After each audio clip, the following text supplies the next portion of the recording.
স্বাধীনতার ৫৩ বছর পেরিয়ে গেলেও চট্টগ্রামে নেই মুক্তিযুদ্ধের তেমন কোনো স্মৃতিসৌধ বা স্মৃতিস্তম্ভ। উত্তর কাট্টলীর অস্থায়ী স্মৃতিসৌধই তাই ভরসা বিজয় দিবসের মতো অনুষ্ঠান উদযাপনের। চট্টগ্রাম থেকে বিস্তারিত মোহসেনাত শিহাবের রিপোর্টে। মুক্তিযুদ্ধের অবদানের কথা বললে চট্টগ্রামের নাম আসে শুরুতেই। চট্টগ্রাম বেতার কেন্দ্র থেকে প্রথম ঘোষিত হয়েছিল স্বাধীনতার ডাক। পরবর্তীতে প্রথম সশস্ত্র বিদ্রোহ হয় চট্টগ্রাম থেকেই।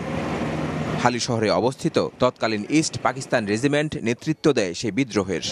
যুদ্ধের সময় নৌ কমান্ডোরা চট্টগ্রাম বন্দরকে অচল করে দেয়, যা অনন্য হয়ে আছে অপারেশন জ্যাকপট নামে।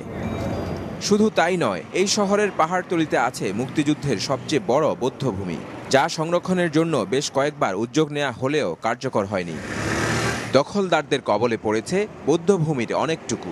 আদালতের নির্দেশনার পরও সংরক্ষণ করা হচ্ছে না এই জায়গা। অনেকটা একই রকম বেহাল অবস্থা আন্দরকিল্লার ডালিম হোটেলের। মুক্তিযুদ্ধের সময় যেটি ছিল আলবদর বাহিনীর টর্চার সেল, এখন এর সামনের রাস্তায় ময়লা আবর্জনার কারণে চলা দায়। স্বাধীনতার এতকাল পরেও এসব স্থাপনা সংরক্ষণের উদ্যোগ নেই কোনো স্থায়ী সৌধ। মুক্তিযুদ্ধ গবেষণা কেন্দ্রের চেয়ারম্যান বীর মুক্তিযোদ্ধা ডাক্তার মাহফুজুর রহমানের অভিযোগ, এ বিষয়ে উদাসীনতা ছিল আগের সব সরকারের।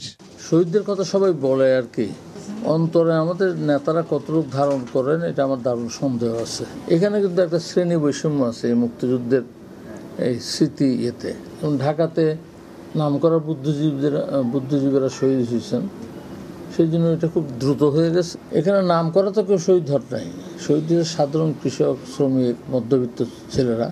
আর এটা হলো কেন্দ্রীয় সরকারের, শুধু এক সরকার না, প্রত্যেক সরকারের উদাসীনতা শহীদদের ব্যাপারে।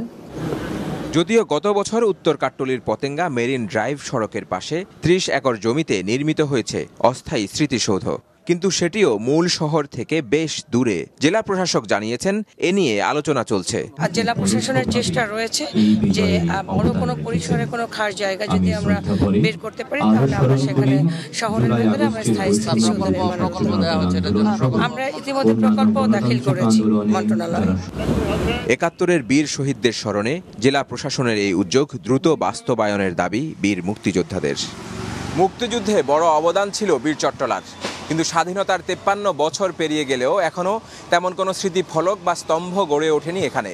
অতীতে কোনো সরকারও নেয়নি দৃশ্যমান কোনো উদ্যোগ। এখন এই বৈষম্যহীন নতুন বাংলাদেশে তেমন একটি স্মৃতিস্তম্ভ গড়ে তোলা সময়ের দাবি। মোহসেনাত শিহাব, মাছরাঙা সংবাদ, চট্টগ্রাম।